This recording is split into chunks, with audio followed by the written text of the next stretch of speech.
Trust Dr. Heather Brewer said the training was organized to teach participants correct harnessing skills so that the animals can move without pain and therefore work better for them. She affirmed her charity's resolve to help improve the welfare of horses and donkeys because, according to her, a healthy working animal can increase the farmer's income by 500%. The animals are the first step out of abject poverty. And if we can encourage the owners to keep them or teach the owners how to use them to their optimum, then little by little everything will improve. They'll be able to cultivate more crops, bigger areas, and the animals will remain healthy. The Deputy Director, Department of Animal Health and Production Services, Dr. Keba Dafe, in his contribution, hailed their partnership with the Gambia Horse and Donkey Trust. According to Mr. Dafe, the charity over the years has not only been helping in the proper management of horses and donkeys, but also assist in the provision of vaccines for the prevention and control of diseases. He therefore urged the charity to keep up the good work. For his part, the Alcalde of Nyambai Ward, Karamo Jaite, urged participants to live up to expectations and to share their experiences with their colleagues back home. A world-renowned expert on animal harnessing, Professor Ramsey Hovell from UK, was the chief resource person. Chances of injuring the animal are less, the chances of the animal losing value because it's overworked are less, and the income of the family, if you consider all these things, goes up. For Grts News, I am Bakari Fateh. The management of Gambia Ferry Services wishes to bring to the attention of the public and all its esteemed customers using the Banjul-Barrow crossing points that Ferry Kanilai will be out of service for 2 days from Monday 11 February 2013. This move, according to a release from the Gambia Ferry Service Management, is due to a breakdown. The marine engineers, the release states, are working extensively to address the problem to restore the ferry to services. The Gambia Ferry Services Management, the dispatch release adds, apologizes for any inconvenience caused to the traveling public as the maintenance is geared towards the safe and reliable ferry services for their valuable customers. Another book authored by a Gambian writer will add value to the country's burgeoning literary field. The book, entitled President Jammeh's Moving Legacy, catalogues a wide range of developments ushered in by President Jammeh since 1994. Our Ibrahim Ajata reports. Having authored a couple of books some few years ago, Musa Ijalo has added another feather on his cap, propelling his writing adventure. A growing star in the Gambia's evolving writing arena, this latest book, entitled President Jammeh's Moving Legacy, is a well-detailed documentation of the president's ongoing developments, shaping lives and livelihoods across the country. The occasion was graced by many dignitaries, including National Assembly members, intellectuals, and academics alike. Chairman Jalo spoke at length about the details of the book he illustrated as a credible chronicle of the Gambia's significant achievements under President Jammeh in a very academic and exclusive, user-friendly format. This fine piece of literacy, par excellence, entitled President Jammeh's Moving Legacy. This book, mainly about the numerous successful development projects of His Excellency, will form a hallmark in the development of writing and will find its way to libraries for posterity. Summing up some of the highlights of this interesting book about the Gambia's developmental achievements under President Jammeh over the past years, the book reviewer commended the author for the tedious effort he expended to get the piece written, whilst noting the essence of documents and books recording developments defining the country. The book, in a sense, deals with key sectors of the Gambian economy, and these areas ranges from education, health, agriculture, infrastructural development, energy, and the rest of them.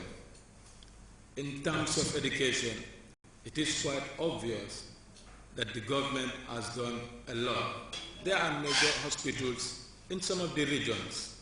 The case of Farafenye Hospital, we have the Suleiman Junkung Hospital in Buyam, and we have the new Serekunda Hospital. So the author has done an immense work in documenting some of these things. The author Musa Ijalo is both a writer and professional carpenter. Jalo underlined some of the issues in his publication, which he described as suitable for both university and secondary education. Since I could not find the ink for total coverage, nonetheless, it gives enough to capture the great contrast between natural urge for development and mere occupancy of power. Now, on the other blessed hand, a book of this nature is never complete. It can only be seen as periodically ended up until the necessity for a subsequent edition. And given the rocket-paced development being experienced by the country, it can't be long before such a venture hits the road with space for new material. This is another young author joining an ever-burgeoning spectrum of writers. The evolution of Gambian literature is definitely taking a significant turn, bringing more youths into the writing profession. Ibrahim Jata, GRTS. Moment.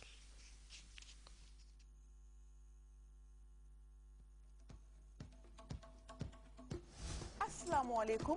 Yéen ñi nga xam ne yéen a ngi seetaan Gambia Radio and Television Services man la seen xarit Maam Jeng borom bakkum yéen da ngeen ko yëngal man ma di ko yëngal fii ci GRTS. Hello, I'm Mudiwa, and I'm sure you've never heard about the weekly buzz before, but I will be buzzing into your homes every single week to bring you the latest buzz in town, only on GRTS. Jela mincham apalu alteri mala mincham sen harit live sub connect GRTS. Damane, kan mo am fit pour taxaw live? Reloma nga re ñepp dal di haatay. Man Abdoulaye Badji ci bir GRTS Parenen pour ham who is the Gambia's funniest comedian. The Solen Pare, we're gonna Gangnam Style. Open Gangnam Style. Gangnam Style. Welcome back to GRTS News. Malian soldiers might have one eye fixed on the fight against insurgents in the north of the country, but those efforts were dealt a blow when regular Malian soldiers attacked a camp housing the elite Red Beret soldiers. Fierce fighting broke out between the groups, which left 2 children dead and 30 others injured. The Red Beret in the Jikaroni camp refused to join the fight against militants, drawing criticism from Malians, including interim President John Kunda Tawara. We have details in this report. A European crew of advisors arrived in Bamako on Friday, composed of 70 French, Finnish, British, and even Romanian soldiers. Their mission is to train the Malian army. There are several features of our mission. First, we are advising the Malians in precise areas of expertise, and we are training the Malian army to put together 2 battalions ready to engage in combat. But interrupting the arrival of the Europeans were clashes among Malian soldiers. Security forces attacked the Gikoroni camp in Bamako. The results were serious: 2 children killed and 13 people injured. The Red Berets were the target of the attack. They were shooting at everyone. Some of them took out their guns and started shooting at everyone. Some Red Beret members are refusing to fight today, bringing strong criticism from local residents. The president of Mali was of the same angry opinion. He condemned the shooting. After seeing such a show of shooting among Malians, how do you think your brother soldiers feel after coming to risk their lives here to save our country? Some 200 training staff members will have arrived in Mali within the next week to work with 4 Malian Army battalions over a 15-month period.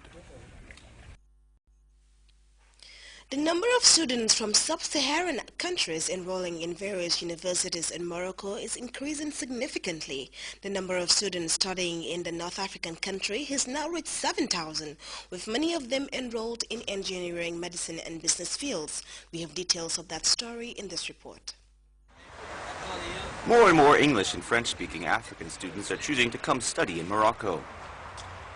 Jesse is from Liberia, and he has studied in Rabat for 5 years thanks to a Moroccan cooperation grant. This grant was easier to get than one for the United States. Jesse is a native English speaker but was able to learn French in 6 months at the university.